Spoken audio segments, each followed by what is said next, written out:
En este video comenzaremos a hablar sobre lo que son los ensayos científicos y para ello nos vamos a enfocar en una primera instancia en lo que es su estructura básica.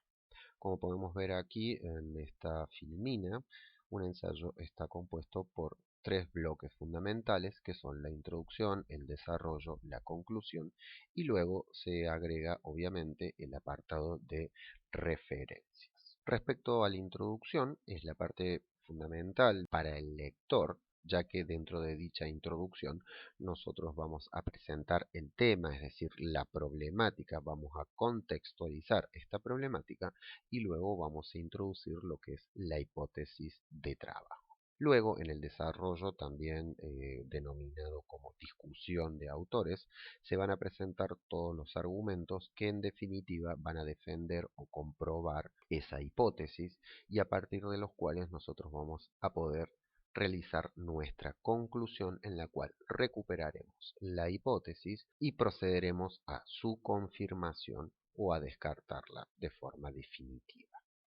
Si nosotros tenemos en cuenta este ejemplo en donde se habla del lenguaje y su relación con la gestión de recursos humanos, en un primer momento tenemos nuestro contexto situacional en donde dice que en los últimos años la gestión de comunicación se ha transformado en una temática de capital relevancia para el profesional de recursos humanos y prueba de ello es todos los esfuerzos que han hecho los departamentos de recursos humanos en capacitación sobre comunicación asertiva, presentaciones afectivas, coaching ontológico, PNL, etc. Es decir, aquí introduzco ¿sí? lo que es la parte de comunicación. Pero vamos a nuestro planteamiento concreto del problema, en donde se establece que este esfuerzo se realiza sobre la premisa de que una comunicación más eficiente es mejor para la gestión del desarrollo de recursos humanos, lo cual es correcto, pero esta problemática plantea que, en definitiva, siempre se pone el foco sobre la comunicación y se deja de lado el lenguaje,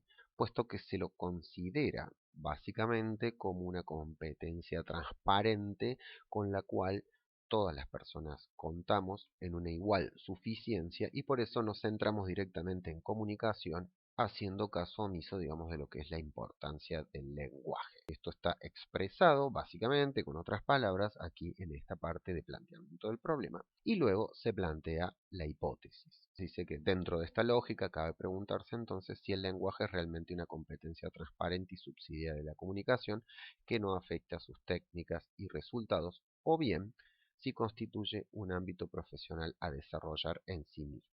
Como veremos a continuación, técnicas como la asertividad se encuentran estrechamente vinculadas a las competencias lingüísticas del orador y su interlocutor. Por tanto, sus resultados dependerán en gran medida de nuestra competencia lingüística. Esta es la hipótesis, por ejemplo, de este ensayo, es decir, asertividad tiene que ver con competencias lingüísticas, no es solamente una técnica de comunicación.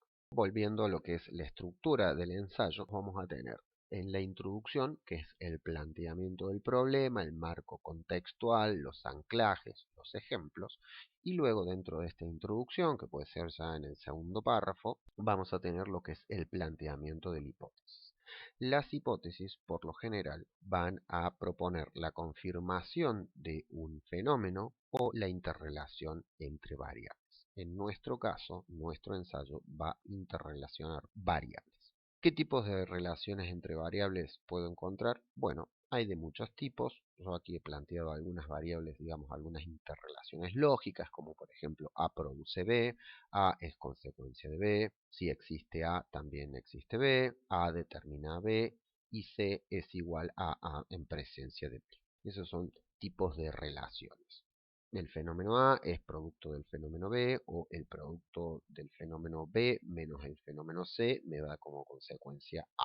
Esas son relaciones lógicas. Veamos cuáles son las variables.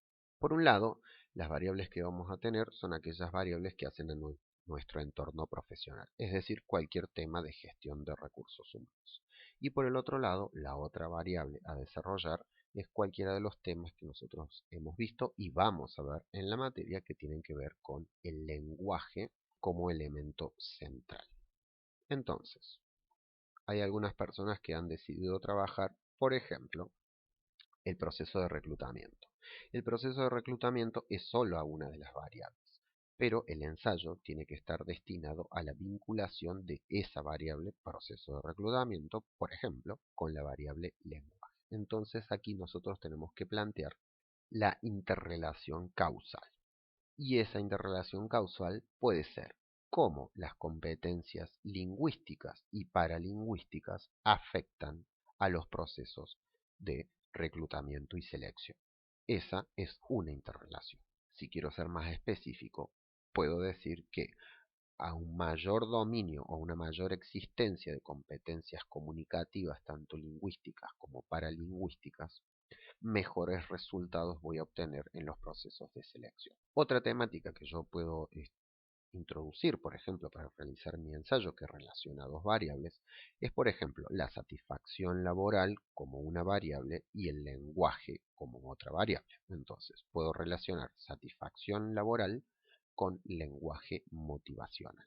¿Qué es lo que sucede con esta temática, lenguaje y gestión de recursos humanos? No es una temática muy desarrollada. Si bien es cierto, comunicación y recursos humanos es una temática muy frecuente y muy desarrollada, no lo es lenguaje y gestión de recursos humanos. De allí nuestro aporte a la profesión en el desarrollo, casualmente, de ensayos que tengan que ver con la vinculación entre el lenguaje y la gestión de recursos humanos. ¿Qué puede suceder entonces? Que cuando yo vaya a buscar aquello que quiero desarrollar, no lo encuentre desarrollado, plasmado tal cual yo me lo imagino o tal cual yo lo pretendo exponer. Pero esto no me va a limitar en la realización de mi ensayo, sino que casualmente lo que va a hacer es estimular que yo desarrolle este conocimiento original, porque como digo, no es una temática que esté frecuentemente desarrollada. ¿Cómo voy a hacer yo el desarrollo de este planteamiento? Pues bien, en primer lugar voy a desarrollar en este cuerpo, en este contenido del ensayo, cada una de las variables y voy a establecer de forma propia, de forma particular, la interrelación que pueda llegar a descubrir entre ellas. Relaciones más obvias, bueno, por ejemplo, liderazgo y lenguaje motivacional. En esto sí puedo llegar a encontrar material disponible, pero en definitiva lo que tengo que hacer es construir, es decir, es analizar cada una de esas variables para que mi lector comprenda, por ejemplo, el proceso de reclutamiento, los test que hay dentro del proceso de reclutamiento, o que comprenda lo que es liderazgo, que comprenda lo que es motivación, lo que es satisfacción, etcétera, etcétera, y por el otro lado, comprender cómo actúa el lenguaje y en todo caso soy yo, autor, quien voy a correlacionar esos temas y estos subtemas a través de las relaciones causales que yo voy a determinar y que son las que van a determinar que yo compruebe esta hipótesis. Una vez que he desarrollado en el contenido del cuerpo los temas, los subtemas, a través de las oraciones tópicas y subordinadas, y les he dado cohesión a través del uso de conectores causales, voy a poder realizar mi conclusión en donde voy a recuperar esa hipótesis y voy a demostrar en definitiva y en función de estos datos que aporté en la discusión de autores en el contenido, por qué se comprueba esta hipótesis. Por eso tengo que tener muy en claro cuál es mi estrategia discursiva. ¿Por qué? Porque yo voy a demostrar mi hipótesis a través de información que voy a obtener de investigaciones o de análisis que no hablan de mi tema, sino que hablan de alguna de las variables de mi tema.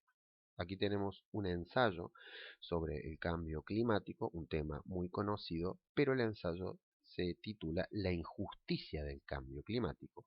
Y la hipótesis es que el calentamiento global es un fenómeno de injusticia económica, puesto que empobrece fundamentalmente las naciones menos desarrolladas, aun cuando éstas no son quienes lo producen.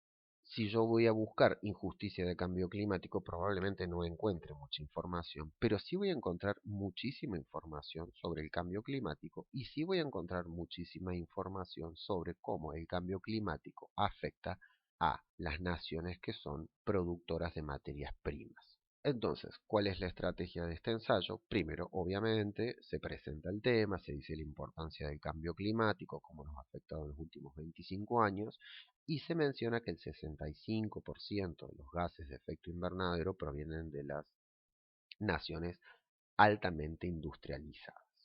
En el desarrollo en el cuerpo, se menciona que el 68,3% del PBI de las naciones no industrializadas, es decir, las que menos producen gases de efecto invernadero, provienen de la explotación de recursos naturales y que casualmente estos recursos naturales son los que más se ven afectados por el cambio climático. Es decir, las naciones altamente desarrolladas producen gases de efecto invernadero y las naciones más pobres que no lo producen ven disminuida su capacidad económica, su productividad y un aumento en los costes como efecto de este cambio climático sobre su producción. ¿Sí? Entonces, es decir, naciones desarrolladas generan más gases de efecto invernadero y las naciones menos desarrolladas, más pobres, sufren más las consecuencias de esos gases de efecto invernadero. ¿Por qué? Porque dependen de los sistemas naturales para gestionar sus economías en vías de desarrollo. Entonces, continúa el ensayo dando datos de la pérdida de la capacidad productiva de la superficie de los países agroexportadores y luego continúa mencionando que, por ejemplo, las naciones que más gases invernadero producen han incrementado su PBI mucho más que las naciones que no producen estos gases de efecto invernadero. Por tanto, nuevamente volvemos, ¿sí?, a reforzar esta hipótesis. ¿Por qué? Porque los datos demuestran que el PBI de las naciones industrializadas que más producen gases de efecto invernadero crece más que el PBI de las naciones que no lo producen.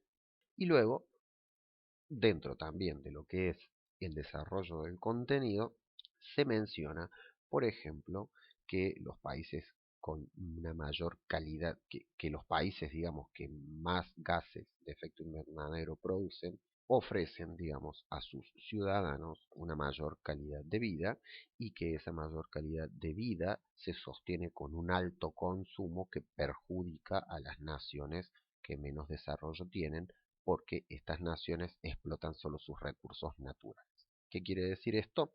O al menos como lo plantea el ensayo, es que a mayor consumo de las sociedades industrializadas, más se empobrecen las naciones menos industrializadas, que son los proveedores de estas naciones de materias primas y que además sufren más las consecuencias del calentamiento global. Entonces, la conclusión dice, como puede apreciarse, detrás del calentamiento global subyace un fenómeno de injusticia social, económica y ambiental, puesto que quienes son sus mayores responsables no ven afectadas sus economías, así como tampoco el estándar de vida de sus sociedades.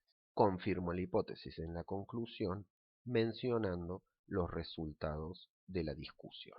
Lo que quiero señalar en este caso es que esta discusión está creada por el autor, es decir, no es que hay un libro que plantea esta hipótesis, sino que hay datos que demuestran cómo unas naciones crecen y las otras no, hay datos que dicen cómo afecta el cambio climático a la producción de materias primas y quien ha correlacionado todos estos temas a través de una estrategia discursiva es el autor. Esa es la tarea que nosotros tenemos que hacer con lenguaje o cualquiera de los temas relacionados al lenguaje y cualquiera de los temas que pueden estar relacionados a la gestión de recursos humanos.